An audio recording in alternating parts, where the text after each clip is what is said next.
നിങ്ങളോടാണെങ്കിലും രാത്രി ഒരാൾ ഫോണിൽ വിളിച്ചിട്ട് കളി തരുമോ എന്ന് ചോദിച്ചാൽ, കളി എന്ന് പറഞ്ഞാൽ നിങ്ങൾ ഉദ്ദേശിക്കുന്ന അതേ സാധനം തന്നെയാണ് സെക്സ് തരുമോ എന്ന് ചോദിച്ചാൽ നിങ്ങളുടെ ഉത്തരം എന്തായിരിക്കും? ഇപ്പോൾ നമ്മളാരും സെലിബ്രിറ്റികളല്ല, വൈറലാവാൻ ഇഷ്ടമില്ലാത്തത് കൊണ്ട് നമ്മൾ തന്നെ അതിനെ നേരിടും അല്ലേ? അതായത് ഇപ്പം എന്നോട് വിളിച്ചിട്ടൊരു എന്താ പറയുക, ഒരു തെമ്മാടി, ഇങ്ങനെ ചോദിക്കണമാതിരി തെമ്മാടിയല്ല, അതിൻ്റെ കുറച്ചുകൂടി ന്യൂ വെർഷൻ ഉണ്ട്, പക്ഷെ അത് പറയുന്നില്ല. അപ്പോൾ അത്തരത്തിലൊരു തെമ്മാടി എന്നെ വിളിച്ചിട്ട് എന്നോട് ഇത്തരത്തിൽ രാത്രി സെക്സ് ചെയ്യാമോ അല്ലെങ്കിൽ സെക്സ് തരുമോ എന്ന് ചോദിച്ചാൽ, എൻ്റെ രീതിയിലാണെങ്കിൽ ഞാൻ ഒന്നുകിൽ അവൻ്റെ വീട് അന്വേഷിച്ച് പോയി നമ്പരും അവൻ്റെ ലൊക്കേഷൻ അതും ഇത് തപ്പിപ്പിടിച്ച് അവൻ്റെ വീട്ടിൽ പോയിട്ട് എനിക്ക് പറയാനുള്ളത് മുഴുവൻ നാട്ടുകാരെ അവനെ അറിയിച്ച് ഞാൻ പറയും. രണ്ടാമത്, ഫോണിൽ കൂടി എനിക്ക് മാനേജ് ചെയ്യാൻ പറ്റുന്നതാണെങ്കിൽ ഞാൻ ഫോണിൽ കൂടി അവനെ പുറഞ്ചം തെറി വിളിച്ച് അവൻ്റെ വീട്ടിലിരിക്കുന്നവർക്കും അവൻ്റെ നാട്ടിലിരിക്കുന്നവർക്കും ഒക്കെ അവൻ്റെ തലമുറയ്ക്ക് ഞാൻ വിളിക്കും. അഹങ്കാരം പറയുന്നതെല്ലാം ഞാൻ വിളിച്ചിരിക്കും. ഇനി അല്ലെങ്കിൽ നിയമപരമായി നേരിടും. ഇനി നിയമപരമായി നേരിടാൻ പോയാൽ മാധ്യമപ്രവർത്തകരാണ്. പൊതുവെ മാധ്യമപ്രവർത്തകരെ പല പോലീസുകാർക്കും അത്ര വലിയ താല്പര്യമില്ല.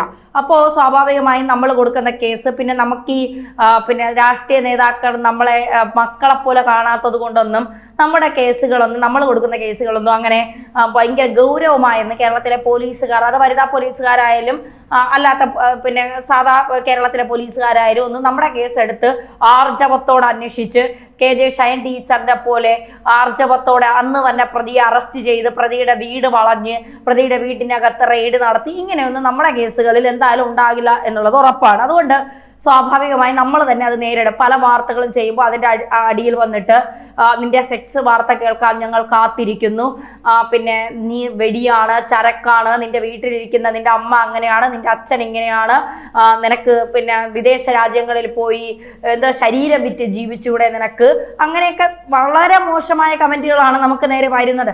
ഇതൊക്കെ നമ്മൾ നേരിടാത്തത് എന്ത് എന്ന് ചോദിച്ചാൽ, നമ്മൾ ഇതിനൊക്കെ, എന്നെ സംബന്ധിച്ച് ഞാനൊരു ജേർണലിസ്റ്റാണ്. ഞാൻ എന്നൊക്കെ കൊടുക്കുന്നത് പുല്ലുവില മാത്രമാണ്. ഈ പറയുന്നവന്മാർക്കൊന്നും ഞാനൊരു 0% വിലയെങ്കിലും കൊടുത്താലല്ലേ ഞാൻ അതിൻ്റെ പുറകെ പോകേണ്ട കാര്യമുള്ളൂ. എനിക്ക് വരുന്ന എന്നെ കമന്റിലൂടെ അല്ലാതെ നേരിട്ട് എനിക്ക് വരുന്ന ഇത്തരം ഈ കളികൾക്കൊക്കെ കൃത്യമായ മറുപടി കൊടുക്കാൻ എനിക്ക് നല്ല കഴിവുണ്ട്. അതുകൊണ്ട് എനിക്ക് ഈ കാര്യത്തിൽ ഒരു നിയമസഹായം അത്യാവശ്യമെങ്കിൽ തേടും. അവിടെ നീതി കിട്ടുമെന്നൊന്നും എനിക്ക് ഉറപ്പില്ല, എങ്കിലും തേടും, അത് സ്വാഭാവികമാണ്. ഇത് ഇത്രയും പറയാനുള്ള കാരണം, സംഗീത ലക്ഷ്മണ, നിങ്ങൾക്കറിയാം, അവരൊരു അഡ്വക്കേറ്റ് ആണ്, ഫെമിനിസ്റ്റ് എന്ന് പറയുന്നവരുണ്ട്, ചില പക്ഷത്ത് മാത്രം നിന്ന് പറയുന്നു എന്ന് പറയുന്നവരുണ്ട്. നിലപാടുകൾ കൃത്യമായി ഉയർത്തുമ്പോൾ സ്വാഭാവികമായി സമൂഹത്തിൽ നിന്നുണ്ടാകുന്ന പല വിധത്തിലുള്ള എന്താ പറയുക കുറ്റപ്പെടുത്തലുകൾ സ്ഥിരം നേരിടുന്ന, അവരതൊന്നും വലിയ മൈൻഡ് പോലും ചെയ്യാറില്ല. ഇപ്പൊ ദിലീപ് വിഷയത്തിലൊക്കെ ദിലീപിനോടൊപ്പം നിന്നുകൊണ്ട് അല്ലെങ്കിൽ അതാണ് ശരി എന്ന് പറഞ്ഞുകൊണ്ട് ഉറച്ച നിലപാട് സ്വീകരിക്കുന്ന ഒരു സ്ത്രീയാണ് സംഗീത ലക്ഷ്മണ എന്ന് പറയുന്നത്. പല സമയങ്ങളിൽ പല ചാനലുകളുമായി ബന്ധപ്പെട്ട് അവരെ ഇന്റർവ്യൂ എടുക്കാനൊക്കെ എനിക്ക് സാധിച്ചിട്ടുണ്ട് എന്നുള്ളതാണ്. നമ്മൾ ഇന്റർവ്യൂ എടുക്കാൻ പോകുമ്പോൾ നന്നായിട്ട് കോപ്പറേറ്റ് ചെയ്ത് നമ്മളോട് കാര്യങ്ങൾ കൃത്യമായി സംസാരിക്കുന്ന ഒരു ലേഡി കൂടിയാണ്, അവരൊരു അഡ്വക്കേറ്റ് കൂടിയാണ്, നമ്മുടെ മുൻ പോലീസ് മേധാവിയായിരുന്ന ലക്ഷ്മണയുടെ മകൾ കൂടിയാണ് അവർ. അപ്പോൾ അവരുടെ ഒരു പോസ്റ്റ് എൻ്റെ ശ്രദ്ധയിൽപ്പെട്ടു. ആ പോസ്റ്റാണ് സത്യത്തിൽ ഇത്രയും സംസാരിക്കാനുള്ള കാരണം എന്ന് പറയുന്നത്. കഴപ്പ് മൂത്ത് കിടക്കുന്ന ചിലവന്മാരുണ്ടല്ലോ, അതായത് ഈ സ്ത്രീ എന്ന് പറയുന്നത് ശരീരത്തിന് ഉപയോഗിക്കാൻ വേണ്ടി മാത്രമുള്ള ഒരു വസ്തു എന്ന് പറഞ്ഞ് നടക്കുന്ന കുറേ കാമപ്രാന്തന്മാരും കഴപ്പന്മാരും ഉണ്ട്. പറയുന്നത് കൊണ്ട് സത്യത്തിൽ നിനക്ക് ഉളുപ്പ് തോന്നുന്നില്ല എന്നൊക്കെ പലർക്കും തോന്നും. പക്ഷേ ഇങ്ങനെ അല്ലാതെ ഇവന്മാരെ അഭിസംബോധന ചെയ്യാൻ മറ്റു വാക്കുകളില്ല, അതുകൊണ്ട് പറഞ്ഞു പോകുന്നതാണ്. അപ്പോൾ ആ പോസ്റ്റ് ഇങ്ങനെയാണ്: എൻ്റെ മൊബൈൽ ഫോണിലേക്ക് ഈ കാണുന്ന 2 നമ്പറുകളിൽ നിന്ന് ഓരോ കോൾ വീതം വന്നിരുന്നു. നമ്പർ ഇവിടെ കാണിക്കുന്നുണ്ട്. വിളിച്ചവൻ്റെ ആദ്യ ചോദ്യം സംഗീതയല്ലേ എന്ന്. അതെ എന്ന മറുപടി നൽകുന്നു ഞാൻ. വിളിച്ചവൻ്റെ അടുത്ത ചോദ്യം നിന്നെ കളിക്കാൻ തരുമോ എന്ന്.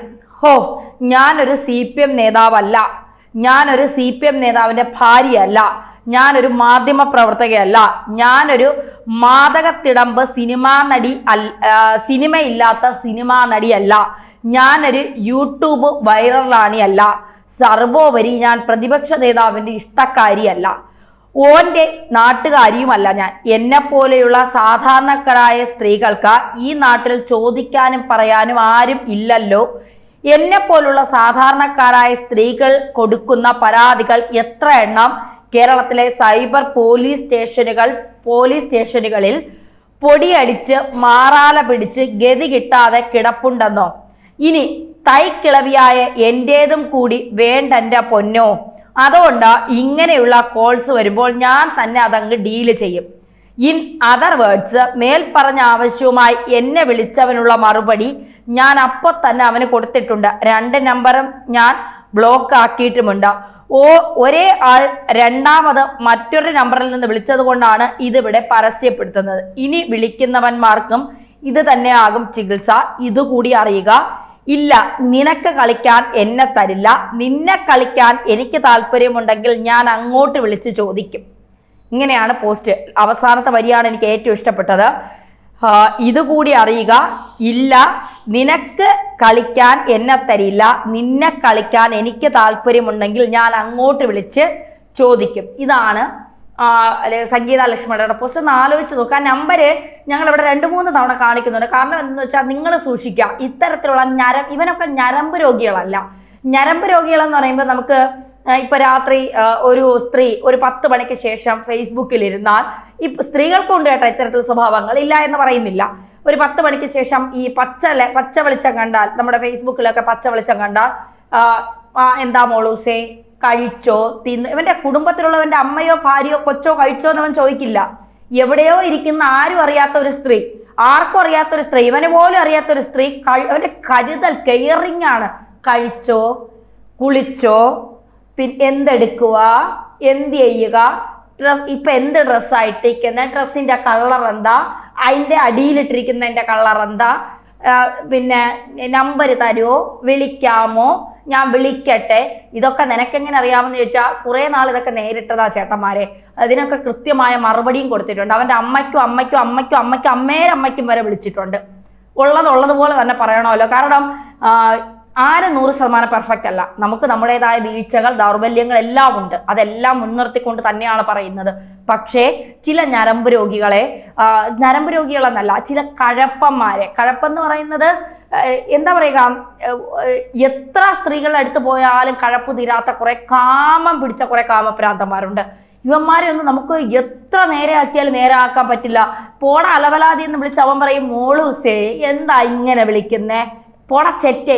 നമുക്ക് ആ കൂടെ 4-5 വാക്കുകളെ ഈ ലൈനിൽ പരിചയമുള്ളൂ. അപ്പൊ ഈ 4-5 വാക്കുകൾ നമ്മൾ വിളിച്ചാൽ തിരിച്ചവന്മാരുടനെ അങ്ങനെ വിളിക്കല്ലേ മോളൂസേ, ചേട്ടാ എന്ന് വിളിക്ക്. അപ്പൊ നിങ്ങൾ ചോദിക്കും ബ്ലോക്ക് ആക്കിക്കൂടെ എന്ന്. നമ്മൾ ബ്ലോക്ക് ആക്കും, അടുത്ത് ഒരു ഫേക്ക് അക്കൗണ്ട് തുടങ്ങും.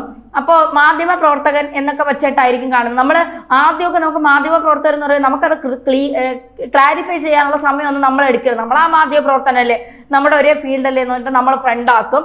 പിന്നീടായിരിക്കും ഇപ്പൊ നമുക്ക് കുറച്ചുകൂടെ പക്വത ആയതുകൊണ്ട് നമുക്കറിയാം ആരെ ഫ്രണ്ട് ആക്കണം, ആരെ റിജക്റ്റ് ചെയ്യണം എന്നൊക്കെ ഉള്ളത് നമുക്ക് നന്നായിട്ട് അറിയാം. ഇവിടെ ഞാൻ പുരുഷന്മാരെ മാത്രം കുറ്റപ്പെടുത്തി പറയുന്നില്ല, സ്ത്രീകളും ഇത്തരത്തിലുണ്ട്. അതായത് ഇപ്പൊ സ്ഥിരം കേൾക്കുന്ന സംഭവങ്ങളാണ് അവിഹിതങ്ങൾ എന്ന് പറയുന്നത്.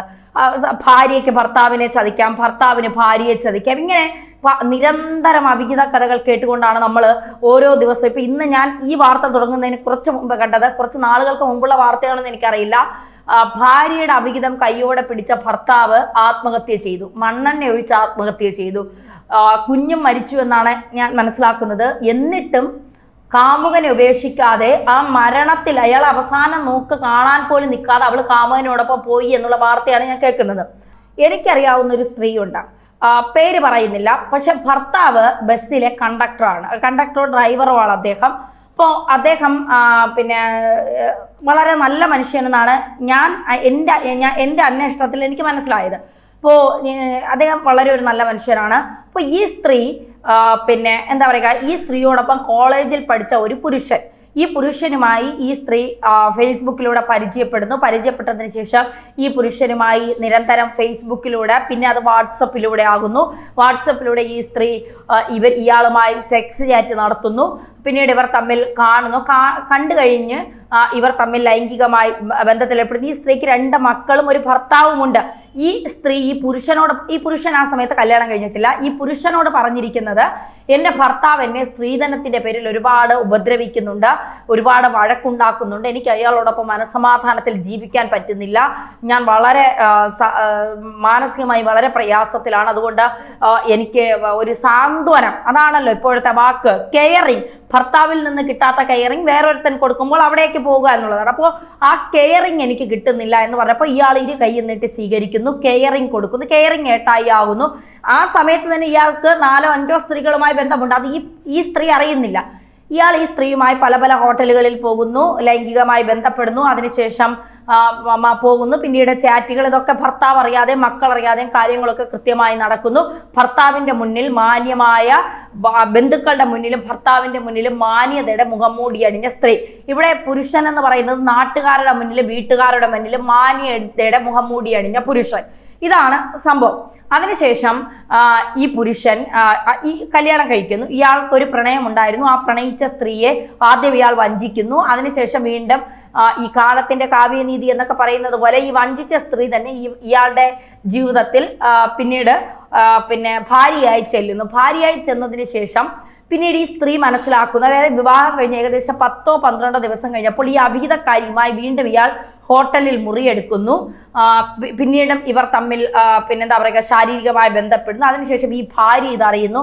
ഭാര്യ ഇത് ഇയാളോട് ചോദിക്കുമ്പോൾ ഇയാൾ പറയുന്നു, പറ്റിപ്പോയി, നീ എനിക്ക് പലപ്പോഴും സമാധാനം തരാത്തത് കൊണ്ട് ഞാൻ മറ്റൊരു സ്ത്രീയിൽ അഭയം തേടിയതാണ്, അല്ലാതെ ഞാൻ ഇനി തെറ്റ് ചെയ്യില്ല, എനിക്കൊരു അബദ്ധം പറ്റിപ്പോയതാണെന്ന് ഈ ഭർത്താവ് ഭാര്യയുടെ കാൽ പിടിച്ച് മാപ്പൊക്കെ പറയുന്നു. പിന്നീട് ഇയാളങ്ങ് നല്ലവനായിട്ടൊക്കെ അഭിനയിക്കാൻ തുടങ്ങുകയാണ്. കാരണം ഞാൻ നല്ലവനാണെന്ന് ഇയാൾ ബോധ്യപ്പെടുത്താനുള്ള ശ്രമത്തിലാണ്. ചീറ്റിംഗ് എന്ന് പറയുന്നത് അതൊരു ചാൻസ് അല്ല, അതൊരു എന്താ പറയുക, അത് നമ്മൾ എന്താ പറയുക, ചീറ്റ് ചെയ്യുക എന്ന് പറയുന്നത്, ഒരാളെ ചീറ്റ് ചെയ്യുക എന്ന് പറയുന്നത് നമ്മൾ മനഃപൂർവ്വം ചെയ്യുന്ന ഒരു സംഭവമാണ്. അത് വന്നു കയറുന്ന ഒരു സംഭവമല്ല, അത് യാദൃച്ഛികമായി നടക്കുന്നതല്ല, മനഃപൂർവ്വം നമ്മൾ കണക്ക് കൂട്ടി ചെയ്യുന്ന ഒരു കാര്യമാണ് ഈ ചീറ്റിംഗ് എന്ന് പറയുന്നത്. അപ്പോൾ അതിനുശേഷം ഈ ഭാര്യ ഈ സ്ത്രീയെ വിളിക്കുമ്പോൾ ഈ സ്ത്രീ പറയുന്ന ഒരു ഡയലോഗുണ്ട്. അതായത്, നിങ്ങൾ കല്യാണം കഴിഞ്ഞു എന്ന് അറിഞ്ഞിട്ടും എന്തിനാണ് നിങ്ങൾ എൻ്റെ ഭർത്താവുമായി ശാരീരികമായി ബന്ധത്തിൽ ഏർപ്പെടാൻ പോയതെന്ന് ചോദിക്കുമ്പോൾ ഈ സ്ത്രീ പറയുന്നത്, നിങ്ങൾ ടോർച്ചറാണ്, നിങ്ങൾക്ക് മെൻ്റലി പ്രശ്നമുണ്ട്, നിങ്ങൾ സമാധാനം കൊടുക്കുന്നില്ല, നിങ്ങൾ കൂടെ ജീവിക്കാൻ അയാൾക്ക് താല്പര്യമില്ല എന്ന് എന്നോട് പറഞ്ഞതുകൊണ്ടാണ് ഞാൻ അയാൾക്കൊപ്പം പോയത്. അപ്പോൾ ഈ സ്ത്രീയോട് ചോദിച്ചാൽ, ആദ്യം നിങ്ങൾ എന്തിനാണ്, നിങ്ങളൊരു വിവാഹിതയാണ്, 2 കുഞ്ഞുങ്ങളുടെ അമ്മയാണ്, നിങ്ങൾ എന്തിനാണ് ആദ്യം ഈ പുരുഷനോടൊപ്പം ബെഡ് ഷെയർ ചെയ്യാൻ പോയത്? നിങ്ങൾക്ക് ഭർത്താവുണ്ട്, നിങ്ങളുടെ ഭർത്താവുമായി നിങ്ങൾക്ക് പൊരുത്തപ്പെട്ട് പോകാൻ കഴിയില്ലെങ്കിൽ അത് ഡിവോഴ്സ് ചെയ്തിട്ട് അന്ന് ഇയാൾ കല്യാണം കഴിച്ചിട്ടില്ല, ഇയാളെ കല്യാണം കഴിച്ച് നിങ്ങൾക്ക് ജീവിച്ചാൽ പോരെ, എന്തിനാണ് ഒരു കുടുംബജീവിതം നിങ്ങൾ തകർത്തതെന്ന് ചോദിച്ചപ്പോൾ ഈ സ്ത്രീ പറയുകയാണ്, ഞാൻ ലൈംഗിക ബന്ധത്തിന് വന്നില്ല എങ്കിൽ ഇയാള് ഗുളിക കഴിച്ച് ആത്മഹത്യ ചെയ്യുമെന്ന് എന്നെ ഭീഷണിപ്പെടുത്തി. അപ്പോൾ ഈ സ്ത്രീയോട് ചോദിച്ചു, അല്ല, നിങ്ങൾക്ക് താല്പര്യമില്ലെങ്കിൽ നിങ്ങൾ നിങ്ങളുടെ ഭർത്താവിനോടോ വീട്ടുകാരോടോ പറയാത്തത് എന്താ? നിങ്ങൾക്ക് താല്പര്യമില്ല, ഇയാളോടൊപ്പം ബെഡ് ഷെയർ ചെയ്യാൻ നിങ്ങൾക്ക് താല്പര്യമില്ല, അങ്ങനെയാണെങ്കിൽ നിങ്ങൾ എന്തിനാണ് പോയതെന്ന് ചോദിച്ചപ്പോൾ ഈ സ്ത്രീക്ക് ഉത്തരമില്ല. അതായത് ഈ സ്ത്രീക്കും അയാളോടൊപ്പം ബെഡ് ഷെയർ ചെയ്യാൻ ആഗ്രഹമുണ്ട്. ആ ആഗ്രഹത്തിന് പുറത്ത് അതൊക്കെ ഓരോരുത്തരുടെ വ്യക്തി സ്വാതന്ത്ര്യമാണ്. അതിലൊന്നും നമ്മൾ ആരെയും തടഞ്ഞു വെക്കാനോ ആർക്കും നിങ്ങൾ അയാളോടൊപ്പം പോകരുതെന്ന് പറയാനോ പാടില്ല. പക്ഷേ ഇതൊന്നും അറിയാതെ വന്നു കയറിയ ഒരു സ്ത്രീ ഉണ്ട് ഇതിൻ്റെ അകത്ത്.